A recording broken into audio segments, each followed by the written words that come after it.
શબ્દો, એમના ભજનો એ સમાજની અંદર ગુંજે છે. વાર્તાઓની અંદર સદેવન સાવળેંગા ગજરા મારુની પણ ઘણી વાર્તાઓ ગામડે ગામડે જઈને એમણે કીધી છે, આજે પણ લોકો યાદ કરે છે. તો પરિવારને અને સમાજને પણ વિનંતી છે કે એમનો જે ઉદ્દેશ હતો એને ટકાવી રાખવા માટે આપણે સૌ સાથે મળી અને આ કાર્યક્રમને, શ્રદ્ધાંજલિ કાર્યક્રમને, પુણ્યતિથિના કાર્યક્રમને ઉજ્જવળ બનાવીએ, જેથી કરીને આવનાર પેઢી પણ આ ધર્મનું નિશાન છે એ ટકાવી રાખવું જરૂરી છે.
શર્ટ આવી ગયું.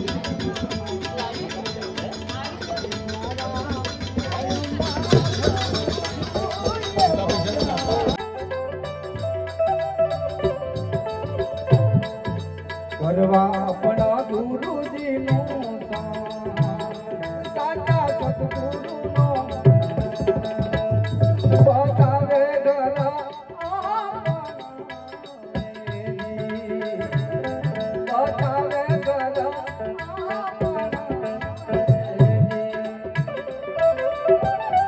ભજન ગાય એને શું કહેવાય? એને કલાકાર કહેવાય.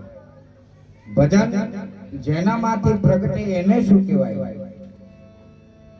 એને સાધુ કહેવાય. અને જેની કૃપાથી પ્રગટે છે એને શું કહેવાય? એને પરમ પિતા પરમાત્મા કહેવાય.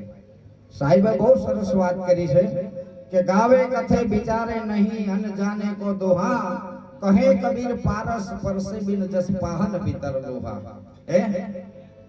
આપણે ગાવી કથીએ પણ એને ખીચામાં ના મૂકીએ, હૃદયમાં ના મૂકીએ તો એ કશાય કામનું નથી.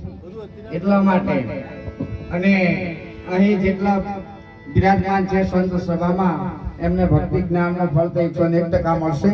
પણ મનુષ્ય જન્મ સાહેબે બહુ સરસ વાત કરી છે. હું જાજા કઈ ભજન નથી બોલવાનો અને સમય પણ નથી લેવાનો, પણ એક નાની સરખી વાત કરું કે આ મનુષ્ય જન્મ છે એ વારંવાર તમને ને અમને મળનાર નથી. એમ સાહેબ કહે છે કે મનુષ્ય જન્મ દુર્લભ હે દુજે મિલે ન દુજી બાર પક્કા ફળ જો ગીર પડા તો બોહરી ન લાગે ડાર. પાકું ફળ થઈને ઝાડ પરથી પડી ગયું સાહેબ ફરી પાછો એમ ચોટાડો નહીં ચોટે. એમ આ મનુષ્ય જન્મ એક વાર મળ્યો છે.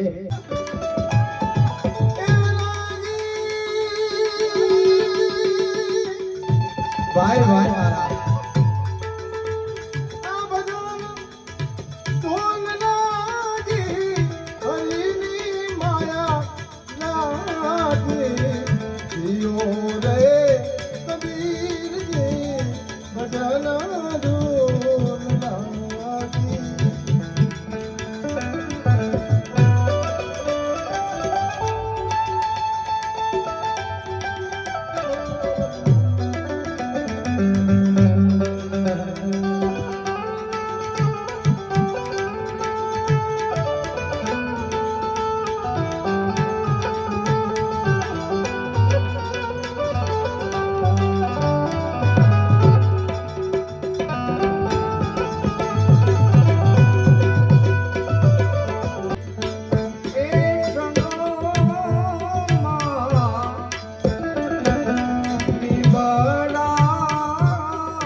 કરવા જોજો રે